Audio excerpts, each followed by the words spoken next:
Bismillahirrahmanirrahim. Assalamualaikum warahmatullahi wabarakatuh. Yang kami hormati Majelis Penguji ada Bu Dr. Jen, Bu Dr. Delita Prati Rahayu dan Pak Dr. Sigit ya, serta mahasiswa Magister Hukum yang akan melewati masa ujian atas nama Pak Fauzan Hakim, Sarjana Hukum. Sehat Pak Fauzan? Alhamdulillah sehat Pak. Siap ya ujian ya? Siap Pak. Oke. Baik, kepada Pak Fauzan dipersilakan untuk berdoa terlebih dahulu. Silakan. Maksimal untuk paparan 10 menit saja ya. Poin-poinnya saja yang disampaikan, temuan-temuannya apa. Nanti kita lanjutkan dengan tanya jawab. Siap. Kepada Pak Fauzan dipersilakan. Selamat siang, salam sejahtera buat kita semuanya. Penelitian karya ilmiah ini berjudul Azas Pacta Sunt Servanda dalam mewujudkan kekuatan mengikat untuk melindungi para pihak, studi kasus perjanjian buyback garansi oleh pelaku usaha melalui pengikatan hak tanggungan dalam jual beli rumah komersil yang dilatar belakangi dengan adanya permasalahan penerapan perjanjian buyback garansi yang dibuat di hadapan notaris antara pihak developer dengan pihak bank tanpa melibatkan pihak pembeli selaku debitur selaku pemilik rumah yang telah diletakkan hak tanggungan atas Pacta Sunt Servanda. Berbunyi setiap perjanjian yang dibuat secara sah berlaku sebagai undang-undang bagi mereka yang membuatnya, sehingga kewajiban-kewajiban yang telah ditetapkan di dalam perjanjian harus dilaksanakan dengan itikat baik oleh pihak-pihak yang melakukan perjanjian dengan hakikat bahwa pemenuhan kepentingan pribadi masing-masing pihak di dalam kontrak hanya mengikat para pihak secara personal dan tidak mengikat pihak lain yang tidak memberi kesepakatan. Perjanjian buyback garansi yang mencantumkan klausul kewajiban antara bank dengan developer tanpa melibatkan pihak pembeli selaku debitur selaku pemilik bangunan yang telah diletakkan hak tanggungan atas tanah pada saat proses pembuatan perjanjian berpotensi menimbulkan permasalahan hukum. Penandatanganan perjanjian pengikatan jual beli antara pembeli dengan developer dan penandatanganan perjanjian akad kredit pembiayaan antara pembeli selaku debitur dengan bank selaku kreditur dan sekaligus penyerahan serta diletakkan hak tanggungan sebagai jaminan agunan telah menjadi pagar pembatas antara hak dan kewajiban masing-masing pihak yang tertuang di dalam suatu naskah perjanjian. Bahwa dengan adanya perjanjian buyback garansi antara developer dengan pihak bank tanpa melibatkan pembeli selaku debitur guna melakukan pembelian kembali jika debitur lalai dalam melaksanakan kewajiban dengan pihak bank selaku kreditur menjadi latar belakang penyebab tidak seimbangnya hak-hak pembeli selaku debitur yang berdampak sangat merugikan serta pelanggaran terhadap prinsip-prinsip dasar azas Pacta Sunt Servanda dalam pengikatan jual beli rumah komersil melalui pembiayaan kredit pemilikan rumah.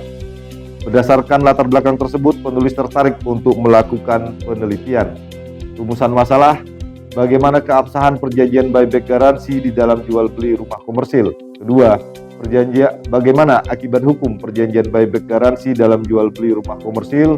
Ketiga, bagaimana kekuatan mengikat azas Pacta Sunt Servanda dalam perjanjian buyback garansi. Kerangka teori, bahwa kerangka teori dalam penelitian ini adalah merupakan suatu kerangka di mana suatu permasalahan dan hipotesis diambil dan dihubungkan dengan pokok permasalahan yang ditemukan dan yang akan menjadi grand teori yang digunakan dalam penelitian ini adalah asas Pacta Sunt Servanda yang merupakan salah satu azas fundamental karena melandasi sebuah perjanjian dengan pemaknaan harus ditepati yang dalam hukum positif rumusan normalnya berarti setiap perjanjian yang dibuat secara sah berlaku sebagai undang-undang bagi mereka yang membuatnya yang ditemukan di dalam pasal 1338 Kitab Undang-Undang Hukum Perdata dan sebuah perjanjian dapat dikatakan sah apabila telah memenuhi syarat sah suatu perjanjian sebagaimana yang dimaksud dalam pasal 1320 Kitab Undang-Undang Hukum Perdata. Middle teori adalah suatu teori perjanjian dan apli teori adalah teori kebebasan berkontrak yang pemaparan teori-teori tersebut bertujuan agar dapat menjadi pedoman awal serta alat bantu analisa dalam penelitian ini. Tiga teori hukum yang digunakan yaitu teori pelindungan hukum, kedua teori perjanjian, dan ketiga teori kebebasan berkontrak. Metode penelitian tesis ini menggunakan penelitian hukum normatif tinjauan umum bahwa perjanjian atau verbin tenis mengandung pengertian hukum. Weight tracking yang menyangkut hukum kekayaan antara dua orang, person atau lebih, yang memberi hak pada suatu pihak untuk memperoleh prestasi dan mewajibkan pihak lain untuk menunaikan prestasi. Perjanjian jual beli diatur di dalam pasal 1457 Kitab Undang-Undang Hukum Perdata sampai dengan pasal 1540 Kitab Undang-Undang Hukum Perdata, yang syarat sahnya diatur di dalam pasal 1320 Kitab Undang-Undang Hukum Perdata, yang mana azas-azas yang termuat di dalam perjanjian yaitu azas kebebasan berkontrak, azas konsensualisme, dan azas itikat baik. Hak tanggungan. Hak tanggungan adalah hak jaminan yang dibebankan pada hak atas tanah, berikut atau tidak berikut benda-benda yang ada yang lain yang merupakan satu kesatuan dengan tanah untuk pelunasan hutang tertentu yang memberi kedudukan yang diutamakan kepada kreditur tertentu terhadap kreditur-kreditur lainnya. Azas-azas hak tanggungan diantaranya: hak tanggungan memberikan kedudukan yang diutamakan kreditur pemegang hak tanggungan. Kedua, hak tanggungan tidak dapat dibagi-bagi. Ketiga, hak tanggungan hanya dapat dibebankan pada hak atas tanah yang telah ada. Keempat, hak tanggungan dapat dibebankan selain atas tanahnya juga, berikut dengan benda yang berkaitan dengan tanah tersebut. Kelima, hak tanggungan bersifat aksesoris.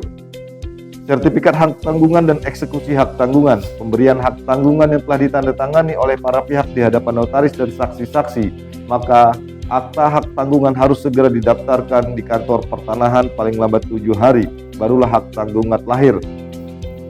Pada hari dan tanggal pembuatan buku tanah hak tanggungan yang selanjutnya oleh kantor pertanahan diserahkan kepada pemegang hak tanggungan. Eksekusi hak tanggungan dapat dilakukan sendiri oleh pemegang hak tanggungan dengan melakukan penjualan lelang secara umum tanpa menerima persetujuan eksekusi kepada pengadilan negeri. Perbankan. Hukum perbankan adalah seperangkat kaidah hukum dalam peraturan perundang-undangan, jurisprudensi, doktrin, dan sumber hukum lainnya yang mengatur segala sesuatu yang berhubungan dengan perbankan sebagai lembaga dan aspek kegiatan sehari-hari serta rambu-rambu yang harus dipenuhi oleh bank, perilaku petugas, hak kewajiban, tugas, dan tanggung jawab para pihak yang tersangkut tentang bisnis bank. Kredit adalah penyediaan uang atau tagihan yang dapat dipersamakan dengan itu berdasarkan persetujuan atau kesepakatan pinjam-meminjam antara bank dengan pihak lain yang mewajibkan pihak peminjam untuk melunasi utangnya setelah jangka waktu tertentu dengan pemberian bunga. Buyback garansi. Hak untuk membeli kembali adalah hak yang diberikan oleh undang-undang berdasarkan perjanjian yang dibuat oleh para pihak. Secara sederhana, konsep jual beli dengan hak membeli kembali adalah suatu proses atau kegiatan yang bertujuan untuk mengurangi jumlah harta kekayaan seseorang yang pada sisi lain yaitu merupakan suatu bentuk kewajiban, prestasi, atau utang yang harus dipenuhi. Namun di sisi yang berbeda, berdasarkan putusan Mahkamah Agung nomor 1729-PDT-2004 tentang jual beli dengan hak membeli kembali yang diatur di dalam pasal 1519 Kitab Undang-Undang Hukum Perdata, tidak diperbolehkan karena merupakan perjanjian hutang piutang yang terselubung. Artinya bahwa perjanjian dengan hak membeli kembali adalah perjanjian hutang piutang, yakni pemberian pinjaman dengan jaminan. Keabsahan buyback garansi. Hal tersebut adalah pada saat pembuatan perjanjian, pemberian fasilitas kredit, pemilikan rumah yang secara tidak langsung bersifat mengikat antara pihak bank selaku kreditur dengan pihak pembeli selaku debitur, di mana perjanjian kredit adalah perjanjian utama, sedangkan perjanjian buyback garansi merupakan perjanjian tambahan antara pihak bank dengan developer yang harus mengikuti perjanjian utama. Namun dalam perjanjian tambahan yang terjadi antara pihak bank dengan developer tidak mengikat bagi pembeli selaku debitur, karena debitur bukan sebagai pihak yang bersepakat sebagaimana diatur dalam pasal 1320 dan pasal 1340 ayat 1 Kitab Undang-Undang Hukum Perdata. Suatu perjanjian dikatakan batal demi hukum dalam pengertian tidak dapat dipaksakan pelaksanaan jika terjadi pelanggaran terhadap syarat objektif dari syarat sah suatu perjanjian. Keharusan akan adanya suatu hal tertentu yang menjadi objek dalam perjanjian ini dirumuskan di dalam pasal 1332 sampai dengan pasal 1336 Kitab Undang-Undang Hukum Perdata yang mengatur mengenai rumusan sebab yang dilarang oleh undang-undang, kesusilaan, dan ketertiban umum. Tidak adanya suatu hal tertentu yang terwujud di dalam kebenaran yang ditentukan yang merupakan objek dalam suatu perjanjian, maka jelas perjanjian tidak pernah ada dan karenanya tidak pernah ada pula menerbitkan perikatan antara para pihak. Perjanjian tersebut kosong adanya. Kesimpulan dan saran. Azas Pakta San Serpanda merupakan azas ketaatan agar kontrak perjanjian dapat dijalankan sesuai dengan isi yang diperjanjikan oleh para pihak sehingga dapat memberikan perlindungan hak dan kewajiban bagi para pihak dalam perjanjian dan hanya berlaku bagi para pihak yang membuatnya. Selanjutnya, perjanjian-perjanjian yang dibuat secara sah hanya berlaku bagi para pihak yang bersepakat. Ini berarti bahwa setiap perjanjian yang hanya membawa akibat hukum bagi mereka yang membuatnya. Hendaknya pelaksanaan perjanjian kredit antara bank dengan debitur wajib dan patuh dalam melaksanakan perjanjian, dan perjanjian dengan hak membeli kembali wajib juga melibatkan pihak debitur. Sekian dan terima kasih. Pak Fauzan, ada dua aspek yang ingin saya konfirmasi ya. Pertama terkait dengan penulisan, yang kedua nanti baru terkait dengan substansi. Abstrak di halaman 11 Romawi ya. Abstrak ini saya lihat sudah cukup ya, tapi belum memenuhi semua unsurnya Pak. Jadi kalau di pedoman tesis itu ya, unsur abstrak itu meliputi latar belakang, kemudian masalahnya apa, kemudian metodologinya apa, tujuannya apa, dan terakhir itu ada dua lagi yaitu kebaharuan dan kesimpulan. Nah ini saya lihat belum muncul Pak. Bapak closing ini dengan metode dan tujuan. Belum ada kebaharuan dan kesimpulannya apa. Nanti tolong dilengkapi. Untuk di abstrak ini dilengkapi dengan kebaharuan dan kesimpulan. Substansinya Pak. Kalau dicermati kan ada 3 Pak ya, rumus masalahnya ya. Yang pertama adalah bicara tentang keabsahan ya, buyback dalam jual beli rumah komersil. Nah, kalau di lapangan sendiri Pak, dalam praktiknya sesuai dengan temuan Bapak kemarin, misalnya dari dalam riset ini, apakah ada persoalan dengan keabsahan ini? Ada Pak. Apa itu? Permasalahan yang saya lihat dalam penelitian ini bahwa saya mengacu kepada pasal 13, 20 Kitab Undang-Undang Hukum Perdata Pak, yang mana perjanjian tersebut adanya para pihak, objek tertentu, selanjutnya kesepakatan dan klausul halalnya. Selanjutnya saya membahas ke pasal 1340 yang mana perjanjian tersebut hanya mengikat bagi pihak yang bersepakat Pak.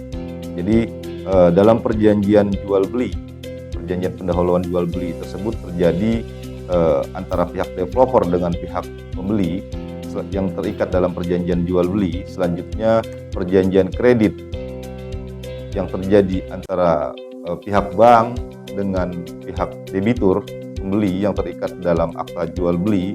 Selanjutnya perjanjian buyback ini Pak. Perjanjian buyback garansi ini kan terjadi hanya antara pihak bank dengan pihak developer yang mengikat terhadap hak untuk membeli kembali terhadap tanah dan bangunan yang telah diletakkan hak tanggungan atas nama debitur Pak. Gitu. Jadi karena tidak bersepakatnya atau tidak disetujuinya oleh salah satu pihak yaitu debitur atau pembeli, saya memandang bahwa perjanjian tersebut tidak mengikat terhadap pihak debiturnya Pak, karena dia tidak bersepakat dalam perjanjian buyback ini ada nggak yang dirugikan sebenarnya? Pada dasarnya pada perjanjian buyback ini ya, kalau kita mengacu kepada penelitian yang saya lakukan, ini kan bukan untuk membeli kembali Pak. Pada dasarnya ini hanya untuk sebagai penjamin, perjanjian penjaminan jika salah satu debitur, dalam hal ini pembeli, ingkar janji atau lalai dalam melaksanakan kewajibannya. Artinya dalam praktik hukumnya misalnya ya, dari sisi ekonomi kan tentu merugikan ya. Apakah dikatakan merugikan debitur ya? Iya. Nah, maksud saya apakah ini dari temuan Bapak di lapangan misalnya, apakah cukup banyak kejadian-kejadian seperti ini? Berhubung penelitian kita dilakukan pada saat ini terhadap pembelian rumah komersil, gitu Pak, dan tidak terjadi dalam pembelian rumah-rumah subsidi Pak, begitu. Banyak terjadi di rumah komersil karena bicara tentang harganya yang lebih tinggi ketimbang harga rumah subsidi. Jadi ada kekhawatiran dari pihak bank, yang mana dikhawatirkan ke depannya ada lalainya, lalai dari pihak debitur untuk melaksanakan kewajibannya Pak, gitu. Sehingga diterapkanlah prinsip buyback garansi tadi. Namun saya pandang buyback garansi tersebut kenapa tidak bisa mengikat terhadap pihak debitur, karena dia tidak dilibatkan dalam pembuatan perjanjian buyback itu sendiri, Pak. Gitu. Yang terlibat siapa saja emang? Yang terlibat hanya pihak developer dengan pihak bank. Developer dengan bank. Cuma kan kalau mengacu ke pasal 1320 tadi ya, mengenai syarat bersepakat itu kan ya. Ya. Sementara dalam kondisi yang terjadi misalnya walaupun ketidaksepakatan itu misalnya munculnya kemudian kan ya. Ya. Munculnya kemudian. Nah, apakah itu kalau dalam kita bicara tentang aspek keadilan hukum misalnya, kesepakatan itu kemudian berubah misalnya, atau tidak menjadi tidak sepakat, kan tetap ada yang dirugikan kan ya, Ya, Pak. ada pihak yang dirugikan tadi. Nah, cuman yang dirugikan ini apakah ada bentuk perlindungan hukumnya misalnya? Oke. Kalau kita mengacu kepada Undang-Undang Perlindungan Konsumen sebagaimana yang diulaskan dalam tesis ini, ya pihak bank pada dasarnya, Pak, kalau kita bicara tentang masalah Undang-Undang Perlindungan Konsumennya, ya konsumen merasa memang sangat dirugikan, begitu. Karena saya lihat bahwa perjanjian jual beli atau akad kredit ini kan perjanjian utamanya, Pak, perjanjian utama, dan perjanjian buyback garansi ini adalah perjanjian tambahannya, begitu. Yang harusnya dalam perjanjian tersebut harus melibatkan para pihak sebagaimana yang dimaksud dalam pasal 1340, gitu, Pak. Karena kalau pihak yang tidak bersepakat dalam suatu perjanjian, ya tidak mempunyai akibat hukum. Ini kok terkait dengan putusan MA ini gimana ya? Ya, putusan MA saya lihat lebih mengkaji kepada hukum adatnya, Pak. Lebih mengkaji kepada hukum adatnya yang memandang bahwa perjanjian buyback garansi tersebut dianggap bahwa perjanjian semu. Ya. Ya, perjanjian semu yang tidak pernah ada, karena kalau saya kembali kepada 1340 tadi bicara hanya pihak yang bersepakat yang bisa melakukan perbuatan hukum. Sama halnya dengan pasal 1320, begitu, Pak. Begitu juga dengan azas pacta sunt servanda, bahwa perjanjian yang dibuat secara sah, yang mana saya garis bawahi bahwa perjanjian yang dibuat secara sah tersebut, ya secara sahnya harus mengacu kepada syarat sahnya suatu perjanjian, yaitu pasal 1320, Pak. Artinya sebenarnya kalau kan sudah ada putusan MA ini ya. Ya. Sudah ada putusan MA, lalu juga ada rambu-rambu di pasal 1320 dan 1340. Tapi kemudian dalam praktiknya tetap buyback ini masih berjalan. Masih berjalan, Pak. Harusnya kalau menurut saya buyback garansi ini sifatnya hanya penjamin, begitu. Penjamin jika sewaktu-waktu, jika dalam jangka waktu tertentu pada saat proses perjanjian akad kredit berjalan, debitur ini lalai dalam pelaksanaan kewajibannya, Pak. Itu sifatnya hanya menjamin, bukan untuk membeli kembali. Akibat hukumnya apa nih bagi debitur maupun bagi Ya kalau mengacu kepada syarat sah suatu perjanjian tersebut, ya karena tidak memenuhi syarat objek dari suatu perjanjian itu harus batal demi hukum. Bahwa perjanjian dapat dikatakan batal demi hukum karena tidak memenuhi syarat objektif dari suatu perjanjian tersebut, yang mana ada 4 syarat sah suatu perjanjian 1320 tadi, Pak, yang saya acu bahwa bertentangan dengan undang-undang. Gitu, Pak. Selanjutnya di angka satunya, ya sepakatnya para pihak. Oke, saya cukup. Baik, berdasarkan hasil musyawarah mufakat ya, dan nilai sudah diberikan oleh masing-masing tim penguji. Jadi Pak Fauzan Hakim, sarjana hukum yang sudah melewati sidang tesis pada hari ini, dinyatakan lulus. Iya sing full senyum sayang, biar aku semangat berjuang, ojo nuruti gengsimu. Terima kasih penguji, mudah-mudahan apa yang disarankan nanti bisa untuk terpenuhi dan menjadi bekal buat saya. Terima kasih. Biar aku saya tambah sayang, rasa pusing-pusing